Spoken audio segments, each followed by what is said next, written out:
টাইমের মধ্যে সমস্ত কাজ সামলাতে আজকে অনেকটা সকালবেলা ঘুম থেকে উঠেছি। তো ঘুম থেকে উঠে বাসি কাজ আর সমস্ত ছিল সেগুলো কমপ্লিট করেছি। দাদুকে চা দিয়েছি, চা খেয়েছে। দাদু গিয়েছে একটুখানি বাইরে, মানে আড্ডা মারতে। আমাদের বাড়ির সামনে একটা চায়ের দোকান আছে, সেখানে মাঝে সাঝে আড্ডা মারে। আর আমার দাদু যেহেতু খুব একদম শান্তশিষ্ট মানুষ, সবসময় লোকজন পছন্দ করে না, আর লোকজনের সঙ্গে আড্ডা গুজব একদমই কিন্তু পছন্দ করে না। বাড়ির সামনে চায়ের দোকান, তবু সেখানে খুব লিমিটেড টাইমের জন্য যায়, মানে না গেলেই নয়, একটুখানি থেকে চলে আসে। তো দাদু গিয়েছিল বাইরে। আর এরই মধ্যে দাদুর বিছানাটা কিন্তু দাদু নিজে থেকেই গুছিয়ে রাখে। তবে হয়েছে কি, যেহেতু এটা আমাদের মাটির ঘর, আর বৃষ্টি পড়তে পড়তে যে ধারগুলো আছে সেগুলো পুরো মানে বস্তা দেওয়া থাকে, তো সেগুলো না একদম পুরো মাটিগুলো ধুয়ে নিয়ে চলে গিয়েছে। বিছানাটা এক পাশটা নিচু হয়েছে, তো সেটাকেই কষ্ট করে ঠিক করছি। যদিও বা আমি ঠিক করতে পারিনি, এক পাশটা নিচুই ছিল। পরে দাদু এসে আবারও ঠিক করে। আর দাদুকে পুরো সমান বিছানা লাগে, একদিকটা নিচু উঁচু হলে না দাদুর নাকি শরীর ব্যথা করে। তাই আমি এইভাবে ঠিক করে রাখলাম আপাতত কিছুক্ষণের জন্য। তারপরে কিন্তু দাদু আবারও এসে দুজন মিলে ভালো করে ঠিক করেছি। গুড মর্নিং তোমাদের সবাইকে। কেমন আছো তোমরা? আশা করছি সবাই অনেক ভালো আছো, আমি অনেক ভালো আছি। একটা কথা না বললেই নয়, আমি তো অনেক দিন থেকে ভিডিও করছি। আমি তো যেহেতু রান্নার ভিডিও দেই না, আমি ডেলি ব্লগ যা যা করি সেগুলো তোমাদের সামনে সুন্দরভাবে তুলে ধরি। তো আমি যেদিন যেটা রান্না করি সেটা কিন্তু রান্নার রেসিপির মতো করে দেখাই না, তবে আমি যেভাবে রান্না করি সেভাবে দেখাই। তো একটা দিদিভাই, নামটা আমার মনে পড়ছে না, তো আমাকে কমেন্ট করেছে যে আমি যেভাবে সয়াবিনটা রান্না করেছি কিছুদিন আগে, তো সে নাকি সেভাবে রান্না করছে, খুব টেস্টি হয়েছে খেতে। তো আমার না কমেন্টটা পড়ে ভীষণই ভালো লাগলো। ভাবলাম চলো কমেন্টটা তোমাদের সঙ্গে শেয়ার করি। তো যাই হোক, কথা বলতে বলতে আমার টেবিলটা গোছানো কমপ্লিট। টেবিলটাকে একটু মুছে গুছিয়ে রাখলাম। আগেই বলেছি আজকে আমার বাসি কাজ যা ছিল সমস্ত কিছু কমপ্লিট করে নিয়েছি, ওই যে সময়ের মধ্যে সমস্ত কিছু করব বলে। ভাত বসালাম, আর ভাত হয়ে গেল? একদমই না। ভাত বসিয়ে আমি কাটাকাটি যা সমস্ত ছিল সেগুলো রেডি করে রেখেছি। তার কারণ আজকে রান্না করছি মাছের মাথা দিয়ে। এর আগের দিন মুড়িঘণ্ট করেছি, আজকে মুড়িঘণ্ট করছি না, আজকে আলু দিয়ে একটু ঝোল হবে, খুব একটা পাতলাও না আবার মাখা মাখাও না, মানে ভাত দিয়ে খাওয়া যাবে, ডালের দরকার নেই, এরকম ধরনের একটা রান্না হবে। আর তার সঙ্গে কাঁকরোল ভাজা। আমার তিতা করলার থেকে কাঁকরোল ভাজা দারুণ লাগে খেতে, আমি কাঁকরোল ভাজা করছি। আর তার সঙ্গে করছি আলু দিয়ে মাছের মাথার ঝোল। যেহেতু মাছ আনিনি, দেখিয়েছিলাম এর আগের দিন মাছের মাথা নিয়ে এসেছিলো অনেকগুলো, তো সেগুলো হচ্ছিলো, কিছুটা আমি মুড়িঘণ্ট বানিয়েছি আর কিছুটা দিয়ে আলু দিয়ে ঝোল করব। তো চলো আজকে আমি আর কীভাবে রান্না করছি সেটাও শেয়ার করছি। এখন আমি একটা নতুন পদ্ধতি শিখেছি রান্না করার। পেঁয়াজটা বেটে দেই না, পেঁয়াজটা ভাজতে ভাজতে যখন পুরো গ্রেভির মতো হয়ে যায়, ওতে করে না তরকারির স্বাদটা মনে হয় দ্বিগুণ বেড়ে যাচ্ছে, তাই ওভাবেই রান্না করি। ফোড়নে দিয়েছি গোটা গরম মশলা, জিরে, তেজপাতা আর একটুখানি পেঁয়াজ আর একটা টমেটো কেটে দিয়েছি। ওটাকে ভালো করে সেদ্ধ করে নেব, মানে ভেজে নেব, একদম পুরো গ্রেভি হয়ে যাবে। আর এদিকে আমি লুচি করব আজকে। সেই কালকে বলেছিলাম করব, কালকে আর করা হয়নি। আজকে রেশন থেকে যে আটাটা দিয়েছে সেটাটা এবার খুব ভালো এসেছে, সাদা। সবসময়ই খাওয়া হয় রেশনের আটাই আমরা খাই, তবে এবারে আটাটা খুব ভালো দিয়েছে। তার সঙ্গে একটুখানি ময়দা, লুচির মধ্যে তো ময়দা দিতেই হবে। লুচি মানে ময়দা ছাড়া লুচি ভালো লাগে না, আটার লুচি। তো ময়দা আর হচ্ছিল আটা সেম দিয়েছি, হ্যাঁ সমান দিয়েছি। আর তার সঙ্গে একটুখানি লবণ আর সাদা তেল দিয়ে ভালো করে ময়ম দিয়েছি। ভালো করে ময়ম দেওয়ার পর এই যে আটাটাকে ভালো করে মেখে নিয়েছি। আমি কিন্তু গরম জল দিইনি, এমনি ঠান্ডা জল দিয়েই ভালো করে মেখে নিয়েছি। আর ওইদিকে চলছে আমার রান্না, মানে দুপুরবেলা কী পরিমাণ তাড়াহুড়ো, সকালবেলা সমস্ত বাসি কাজ করে রেখেছি এর জন্যই। আর তার কারণ আজকে আমি যাব এক জায়গায়, আমাকে খুব তাড়াহুড়ো করে কাজগুলো করতে হচ্ছে, কারণ আমি 3টে সাড়ে 3টের সময় বেরিয়ে পড়বো। আর আস্তে আস্তে না সন্ধ্যা হয়ে যাবে, সন্ধ্যা বলতে রাত হয়ে যাবে, 7টা 8টা বাজবে হয়তো বা। তাই আমি এগুলো আজকেই বানিয়ে রাখছি। তার কারণ আমি যদি বানিয়ে না রাখি তাহলে আজকেও আর খাওয়া হচ্ছে না। পায়েসটা কিন্তু আমি আধা করে রেখেছিলাম, এর আগের দিন বলেছিলাম, তাই পায়েসটা আধা করেছি।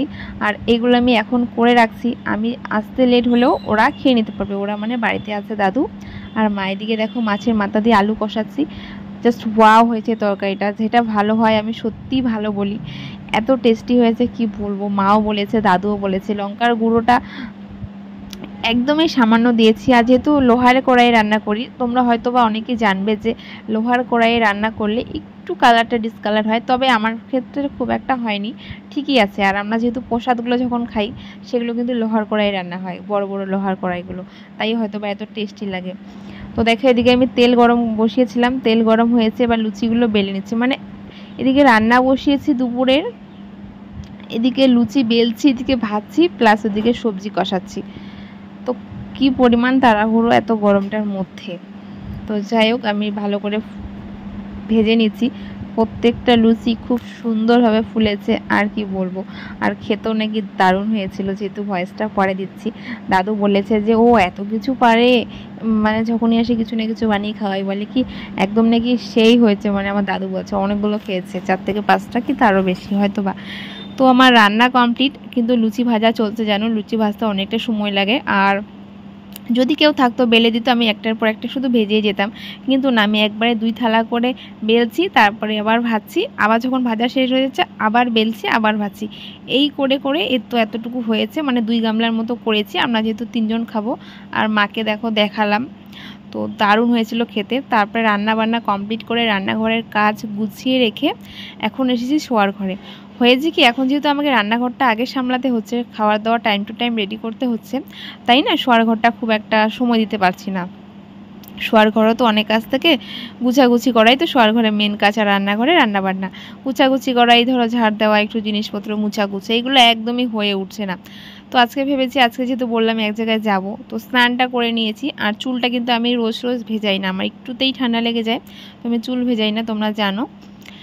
তো স্নান করে এসে দেখছি হাতে একটু সময় আছে, তো এক জায়গায় যাব, আর এসে ঘর বাড়িগুলো উলট পালট হয়ে থাকবে, একদমই ভালো লাগে না।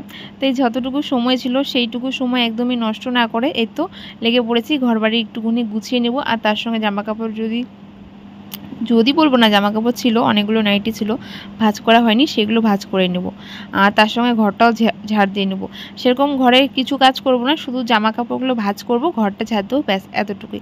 সকালবেলা উঠে ভালো মতো বিছানাটাও তুলতে পারি না, শুধু কোনো রকম মশারিটা খুলে রেখেছি। এখন এই তো বিছানাটা ভালো করে একটুখানি গুছিয়ে নিলাম, তারপরে রেডি হয়ে আমরা বেরিয়ে পড়বো একটা জায়গায়। মানে সবাই মিলেই যাচ্ছে, আমার বান্ধবীগুলো সবাই মিলে।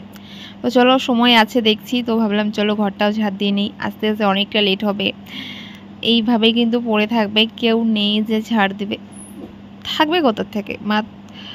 মার দিকেই ব্যস্ত থাকে, আর এইভাবে আমাকে আর কি সংসারের কাজগুলো করতে হয়।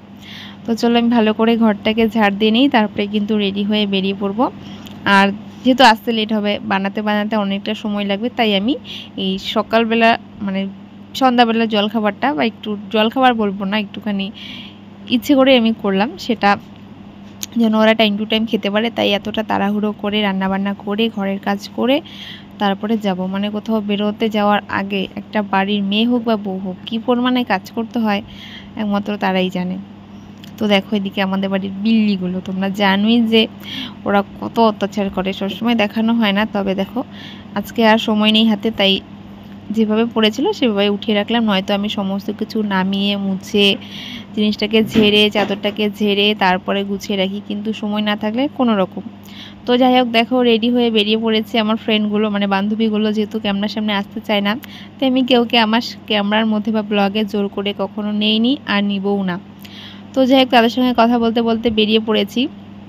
একটা আন্টির বাড়িতে যাওয়ার কথা ছিল, সেখানেই গিয়েছে একটা দরকারে। তো তারপরে দেখো বাড়িতে এসে দাদু তো খেয়ে নিয়েছে, মা খায়নি। তো আমি গুনে গুনে দেখছিলাম, 2 গামলা ছিল না, 1 গামলা তো প্রায় শেষের দিকে, মাত্র কটা ছিল, আর একটা আমি আলাদা করে রেখেছি, সেখান থেকে দেখছি। তো এত মাকে দিব, আর আমিও নিয়ে নিব, মানে দুজন মিলে একসঙ্গেই। আমি একটা থেকে 2টো খাবো, তার বেশি খাবো না। আর মার জন্য এখানে রেডি করছি, দাদুকে মা দিয়ে দিয়েছিল, আর এখন মার জন্য আমি রেডি করছি, আর আমিও খেয়ে নেবো। তো চলো আজকের মতো ভিডিওটা এখানে শেষ করছি, সবাইকে গুড নাইট।